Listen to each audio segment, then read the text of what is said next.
नमस्ते साथीहरु, सधैं जस्तै गरी आज पनि म मेरो यस च्यानलमा भिडियो लिएर उपस्थित भएको छु। आजको यो भिडियोको चाहिँ थम्बनेल हेरेर तपाईहरुले थाहा पाइसक्नु होला कि आजको यो भिडियो इन्फर्मेटिभ छ भनेर। साथीहरु, आजको भिडियोमा चाहिँ म तपाईहरुलाई यदि तपाईहरु फेसबुक प्रयोगकर्ता हुन्छ भने फेसबुकले जुन 2022 मा उपलब्ध गराएको एउटा फिचर छ, त्यो फिचरको बारेमा म तपाईहरुलाई जानकारी शेयर गर्न गइरहेको हुँ।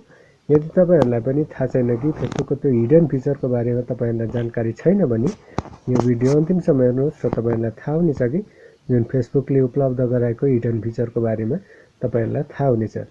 र साथीहरु, अघि बढ्नुभन्दा पहिला यो भिडियोलाई लाइक गरेर अघि बढ्नुहोस्, किनकि मलाई तपाईको एक लाइकले यस्तै इन्फर्मेटिभ भिडियो हाल्नको लागि धेरै नै हौसला मिल्नेछ र मसँग जोडिनको लागि च्यानल सब्स्क्राइब गरेर अल नोटिफिकेसन अन गरेर बस्नुहोस्, ताकि मैले हालेको यस्तै भिडियोहरु तपाईको नोटिफिकेसनमा सबभन्दा पहिला प्राप्त हुनेछ।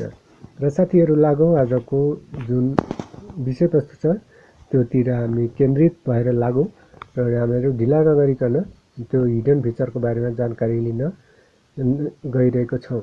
साथीहरु, त्यसको लागि तपाईहरुले आफ्नो फेसबुक खोल्नुहोस्। फेसबुक खोलिसकेपछि आफ्नो यहाँ प्रोफाइल देख्नुहुन्छ। प्रोफाइलमा जस्ट क्लिक गर्नुहोस्, व्हाट्स अन योर माइन्ड तिर प्रोफाइलमा। र प्रोफाइलमा क्लिक गरिसकेपछि साथीहरु, यो जुन मेसेजको यहाँ मेसेजको जस्तो बक्स देखिराख्नु भएको छ, यो ब्याकग्राउन्ड जुन ब्याकग्राउन्ड इमेज राख्नु भएको छ तपाईले फेसबुकमा, त्यहाँ मास्तिर एउटा क्यामेराको आइकन छ र त्यहाँ मास्तिर एउटा मेसेज जस्तै आइकन देखिराख्नु भएको छ। यो चाहिँ साथीहरु अवतारको आइकन हो, जुन फेसबुकले उपलब्ध गराएको थियो आफ्नो प्रयोगकर्ताहरुलाई। अवतारको आइकन हो र यहाँ ट्याप गरिसकेपछि साथीहरु तपाईहरुले जुन फेसबुकले उपलब्ध गराएको ब्याकग्राउन्ड छ, जुन अवतारको ब्याकग्राउन्ड छ, त्यो ब्याकग्राउन्डहरु सिलेक्ट गरेर राख्न सक्नुहुन्छ र पोज पनि राख्न सक्नुहुन्छ, जुन फेसबुकले नै उपलब्ध गराएको छ। जुन अवतारहरु फेसबुकले उपलब्ध गराएको छ, यो अवतारहरु पनि राख्न सक्नुहुन्छ र त्यो अवतारको साथसाथै तपाईले त्यही अवतारमा आफ्नो ब्याकग्राउन्ड पनि तपाईलाई मन परेको यहाँ मध्येको ब्याकग्राउन्ड राख्न सक्नुहुन्छ। आफ्नो नभएर यो फेसबुकले नै उपलब्ध गराएको हुन्छ, आफ्नो ब्याकग्राउन्ड चाहिँ यहाँ राख्न सकिँदैन। जुन फेसबुकले नै उपलब्ध गराएको ब्याकग्राउन्डहरु तपाईले राख्नुपर्ने हुन्छ। जस्तो कि मैले यो ब्याकग्राउन्ड राखे र यो ब्याकग्राउन्ड राखिसकेपछि माथि कन्टिन्युमा क्लिक गरिसकेपछि तपाईले सेभ गरिदिनु हो भने तपाईले सेभ गरिसकेपछि जुन फेसबुकले उपलब्ध गराएको ब्याकग्राउन्ड छ यहाँ अपलोड हुनेछ र फेसबुकले उपलब्ध गराएको ब्याकग्राउन्ड तपाईले अवतारको ब्याकग्राउन्ड यसरी राख्न सक्नुहुन्छ। यहाँ त्यो ब्याकग्राउन्ड चेन्ज भइसकेको छ र आफ्नो प्रोफाइल पनि एकदम प्रोफाइलको लुक्स पनि एकदम राम्रो देखिरहेको छ।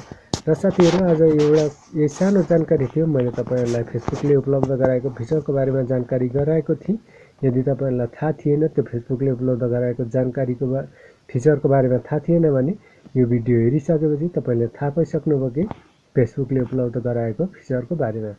र साथीहरु, यदि आजको भिडियो मन परेको खण्डमा अवश्य लाइक गरेर शेयर गरिदिनुहोस् र भिडियो कस्तो लाग्यो अवश्य मुनि कमेन्ट गरेर भनिदिनुहोस्। र साथीहरु, अर्कोचोटि अर्को इन्फर्मेटिभ भिडियो ल्याउने बाचाका साथ आज तपाईहरुबाट बिदा हुन चाहन्छु। हस्त, धन्यवाद।